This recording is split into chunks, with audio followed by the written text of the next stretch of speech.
Letupan pertama berlaku kira-kira 3.30 petang tadi di IPT. Melayu mudah lupa. Melayu mudah lupa. Paling buruk dalam sejarah negara. Setiap negara di dunia ini pasti tersimpan rahsia atau sejarah tersendiri. Dari bencana alam buatan, perang rahsia antara negara, letupan yang menggemparkan, hinggalah tragedi misteri yang masih tak terjawab sehingga kini. Korang mesti pernah nampak atau tonton di mana ada negara-negara lain mempunyai iceberg ranking chart mereka tersendiri. Contohnya, semakin dalam ke bawah iceberg, semakin kelam yang kita akan lihat. Dan ya, hari ini di channel ini atau mungkin yang pertama di Malaysia yang akan membahas sejarah gelap Malaysia dalam bentuk iceberg Malaysia. Di sini kita dapat lihat iceberg chart Malaysia yang aku dapatkan di Reddit. Iceberg chart ini mempunyai 4 level di mana ada line merah, purple dan hitam yang mungkin bermaksud kalau line hitam tu adalah yang paling dark mungkin. Okey, tak apa. Kita akan mulakan dari level 1 dahulu.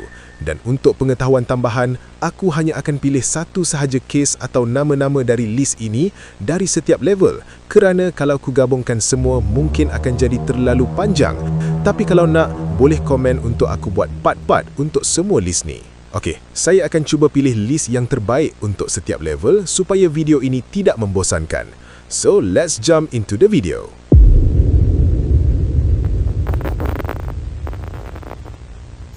Banjir Kelantan 2014. Kita start dengan yang masih okey dulu. Banjir Kelantan 2014 atau Bah Kuning bukan sekadar banjir biasa. Dari 15 Disember 2014 hingga 3 Januari 2015, lebih 500,000 penduduk terjejas, 21 catatkan. Kelantan antara yang paling teruk dengan 354,800 orang. Untuk pengetahuan korang, sebenarnya banjir besar ini bukan melanda Kelantan sahaja, manakala negeri-negeri pantai timur lain seperti Terengganu, Pahang serta sebahagian Perak juga turut terjejas. Tetapi disebabkan Kelantan terkena impak yang paling besar dalam situasi banjir ini, kerana itulah nama tragedi atau banjir yang melanda pantai timur ini digelar Banjir Kelantan 2014. Bayangkan, doktor terpaksa intubasi bayi dalam gelap sebab generator hampir kehabisan diesel, jambatan runtuh, sekolah dijadikan pusat pemindahan, semua berlaku dalam beberapa hari sahaja. Fun fact, ini rekod pemindahan mangsa terbanyak dan tertinggi dalam sejarah negara Malaysia, lebih teruk dari banjir 2010 dan 2006. Malaysia versus Indonesia 1963 atau Konfrontasi Indonesia-Malaysia yang mempunyai bau-bau politik dan perang rahsia yang berlaku di belah Borneo. Konfrontasi Indonesia-Malaysia bermula sebab Sukarno tak setuju pembentukan Federasi Negara Malaysia. Konflik ini berlaku di antara tahun 1963 hingga 1966, kebanyakannya di Borneo.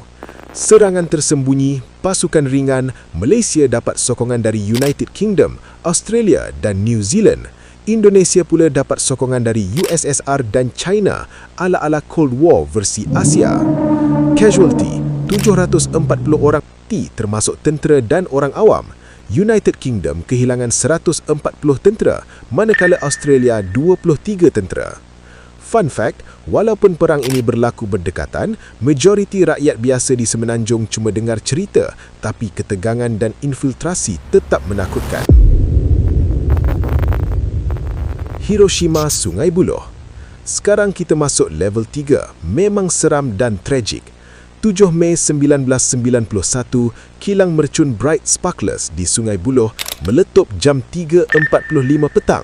Letupan boleh didengari oleh penduduk yang berada di 7 km jauhnya dari area kilang, 26 orang korban dan 103 orang. Letupan pertama, kedua dan yang ketiga paling kuat. Rumah dan kilang berhampiran rosak, serpihan terbang. Penyebabnya, kelalaian seorang ahli kimia masa ujian bunga api.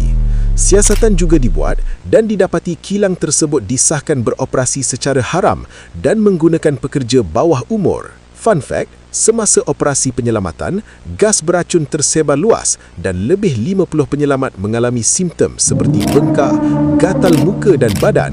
Sebuah operasi khas dinamakan Operasi Api Buluh dijalankan untuk membersihkan tapak letupan.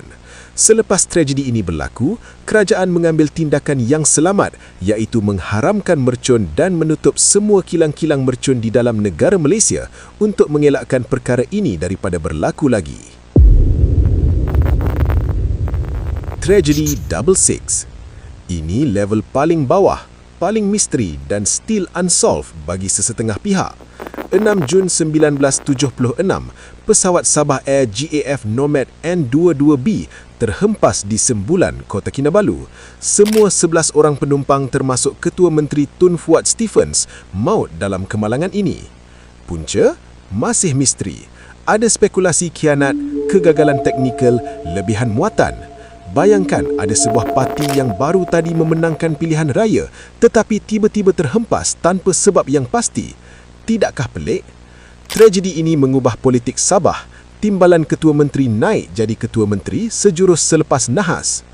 Fun fact, nama Double Six datang dari tarikh 66 dan untuk pengetahuan tambahan lagi, ada beberapa saksi di darat mendakwa melihat pesawat seolah-olah terhenti di udara dan mendengar letupan kecil sebelum ia benar-benar terhempas.